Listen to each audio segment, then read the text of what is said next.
Салом алейкум дӯстони азиз. Шумо кӯдаки майда доред ва наметонед ки чӣ тарз либосҳояшро утӣ кунед.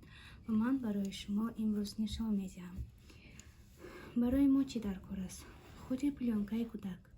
Мо ягон чизи кӯдакро ба чизи калон утюг намекунем. Мо плёнкаашро мехел мепартоем ва пеш аз ҳама ба шумо гуфтанӣ ҳастам, ки утюги мо бояд скоросташ пасттар бошад. Миёна, на он қадар паст, балки миёна.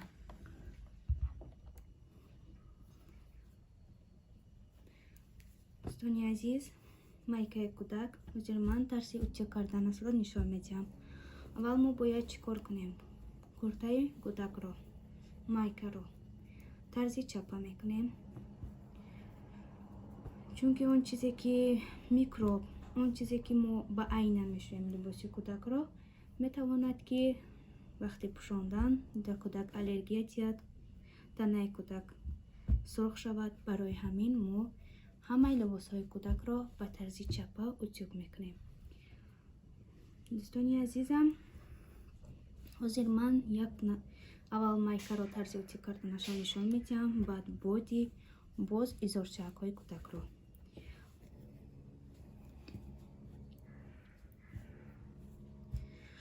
мо барои чӣ майкаро ба тарзи чапаш утюг мекунем? Чунки он либосро тарзи чапаш дар танаи кӯдак аст, тарзи росташ дар болош. Ҳамин хел не?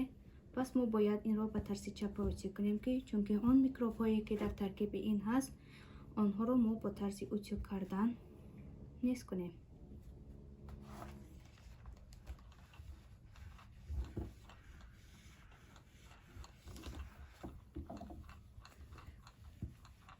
мо аввал куртаро худашро утюг мекунем.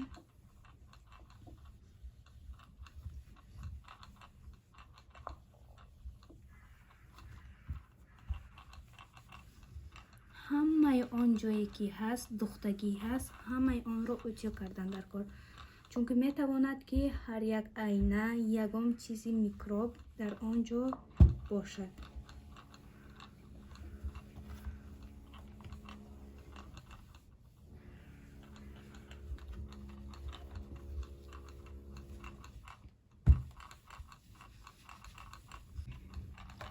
мо майкаро ки утюг кардем, мегузарем ба қисми остинҳояш.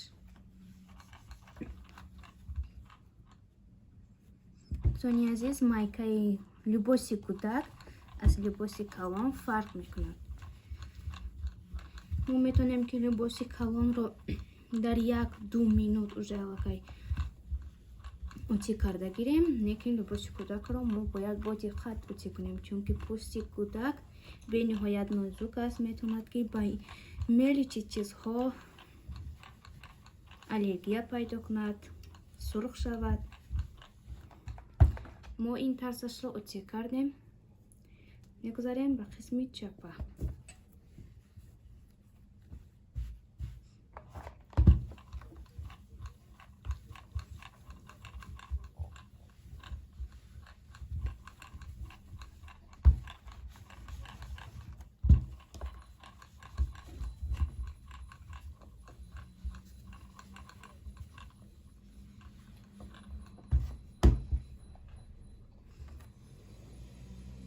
мо куртаи кӯдакро боз мегӯям ки ба утюг кардан бояд ба тарзи чапаш утюг кунем, на ба рост. Ростро мо утюг мекунем, не ки бисёр мо чапашро утюг мекунем, чунки чап барои мо муҳимай.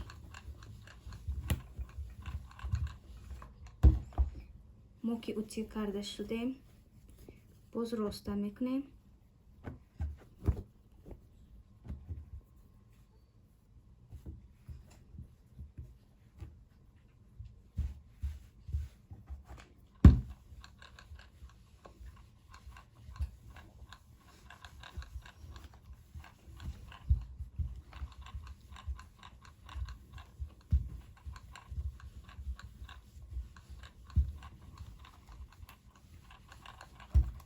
мегузарем ба қисми остинҳо.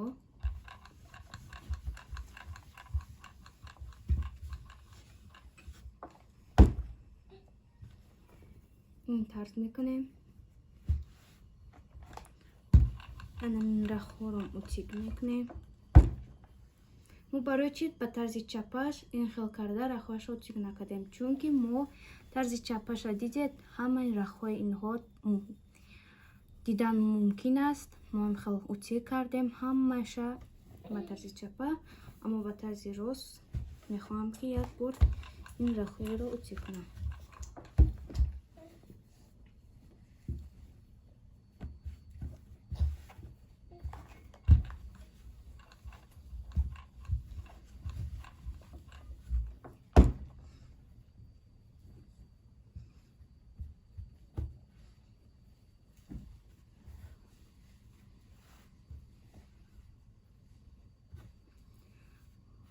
خواهید که طرزی ته کردنی لباسی کودک رو باز هم یاد گیرید. حاضر من به شما نشان میدهم طرزی به نهایت خوش رو در کموج کودک جای میگیرد. من حاضر کموج کودک رو جمعگیر میکنم، باز نشان میدهم.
ана бинед дӯстонам чӣ хел вақте ки ҳамон либосҳоро таҳ мекунӣ, дар камод мегузорӣ, бинед чӣ хел ҷои камро мегирад, бениҳоят хушрӯ меистад, даже ба худи одам маҳқул мешавад.